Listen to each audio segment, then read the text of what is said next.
Gua Matu. Destinasi wisata yang ada di pesisir barat ini memiliki sisi lain, yakni sisi mistis tentang adanya kerajaan gaib yang dipercaya secara turun-temurun oleh masyarakat setempat.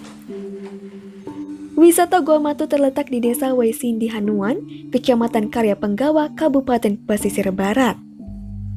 Dapat ditempuh melalui jalur darat Jalan Lintas Barat Sumatera dalam waktu sekitar 5 jam 30 menit dengan jarak 253 km dari kota Bandar Lampung. Jika dari kota Krui, jarak ke lokasi tersebut hanya 11 km dan memakan waktu 20 menit menggunakan kendaraan. Wisata ini tidak terlalu sulit untuk ditemukan. Jika dari Krui, letak gerbang berada di sebelah kiri Jalan Lintas Barat Lampung Bengkulu. Saat memasuki gerbang, pengunjung akan disambut oleh tenangnya suasana hutan dan beberapa suara satwa khas yang ada di sana. Pengunjung tidak akan dikenai tiket masuk, melainkan hanya memberikan uang seikhlasnya kepada juru kunci yang akan memandu wisata ini. Saat di tengah perjalanan, wisatawan juga akan disuguhkan oleh pemandangan laut dari atas bukit yang mengarah langsung ke lautan lepas.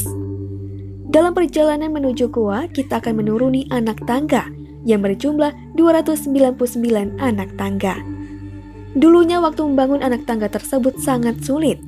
Selain medan yang curam, juga sering terdapat hal-hal ganjil yang terjadi, seperti mesin eskapator yang sering mati mendadak tanpa sebab. Suasana semakin hening saat menuruni anak tangga. Hutan lebat di kanan kiri jalan menambah kesan mistis yang sangat kuat. Menurut Makmur sebagai juru kunci Gua Matu, tempat tersebut adalah tempat sakral yang dijadikan lokasi pertemuan 12 kerajaan laut. Bahkan menurut Makmur, Nyi Roro Kidul sering mengunjungi gua itu untuk melakukan pertemuan dengan kerajaan lain. Jika Kanjeng Nyi Roro Kidul datang, laut di sekitar akan membesar dikarenakan kereta kudanya bersandar. Nama Gua Matu sendiri berarti Gua Batu. Gua tersebut ditemukan oleh kakek moyang dari Makmur yang bernama Sawaludin pada masa penjajahan Inggris. Setelah melakukan semedi di gua tersebut, Sawaludin bertemu dengan Tuyuk Dewa Pangeran Kiang yang memimpin 12 kerajaan Matu, dan istrinya Permaisuri Ratu Putri Gudung Sakti serta panglimanya bernama Poyang Panglima Haji Saleh. Saat sampai di depan goa, kita tidak bisa langsung masuk begitu saja.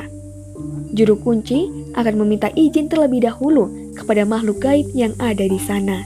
Jika diizinkan, kita baru diperbolehkan masuk. Situasi mencekam sangat terasa saat memasuki goa.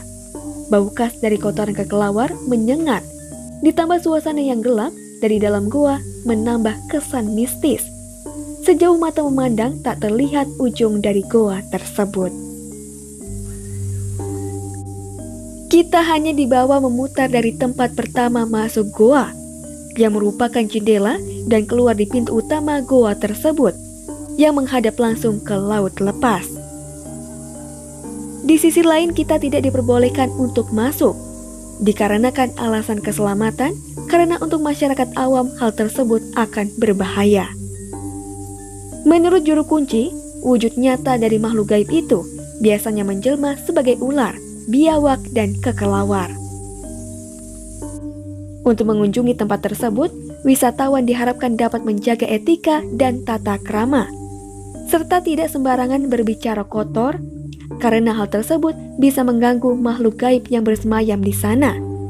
Dan tentu agar selalu berhati-hati supaya tidak kejadian yang tidak diinginkan. Jadi sejarahnya wisata di sini sendiri itu gimana sih Pak sejarahnya? Di zaman dahulu kala belum tersusun Haddad, moyang kami yang namanya Sawaludin, kalau bilang Lampung itu Adok, Raden Jaganiti. Beliau membuka perkebunan di sini, namanya perkebun sini Kayu Lada, sampai di lokasi wisata religi Gua Matu ini. Zaman Inggris beliau itu membuka di sini. Alhamdulillah beliau atas izin Allah menemuin Gua Matu pertama di zaman Inggris. Alhamdulillah beliau bisa memahami atas keadaan di Gua Matu ini. Gua Matu itu dinamain Gua Matu itu aslinya Gua Batu. Gua Batu. Jadi Gua Matu ini tidak ada keramat, tidak ada kuburan. Sebagai penguasa di situ adalah alam gaib. 12 kerajaan alam gaib. Itu sebagai pemimpin besarnya alam gaib di Gua Matu ini. Kalau pangerannya, dewa pangeran Hyang pemimpin 12 kerajaan Matu. Kalau ratunya, permaisuri Ratu Putri Gudung Sakti. Kekuasaan 12 kerajaan Matu ini dari Pantai Menullah sampai Waharu sana. Dulunya goa ini sendiri digunain sebagai apa sih, Pak? Dari zaman dahulu kala memang masih hutan rimba gitu, sering orang bertapa di situ. Jadi di dalam itu katanya ada kerajaan ya, Pak ya? Ya ada kerajaan, itulah yang nyata. Itu kadang-kadang wujudnya ular, biawak, bajing, burung, sebagian besarnya itu kelelawar. Terlepas percaya atau tidak, hal itu kembali kepada diri sendiri ya guys. Tentu dimanapun kita berada, kita harus menjunjung tinggi adat dan budaya. Karena itu merupakan kekayaan alami yang dimiliki rakyat Indonesia.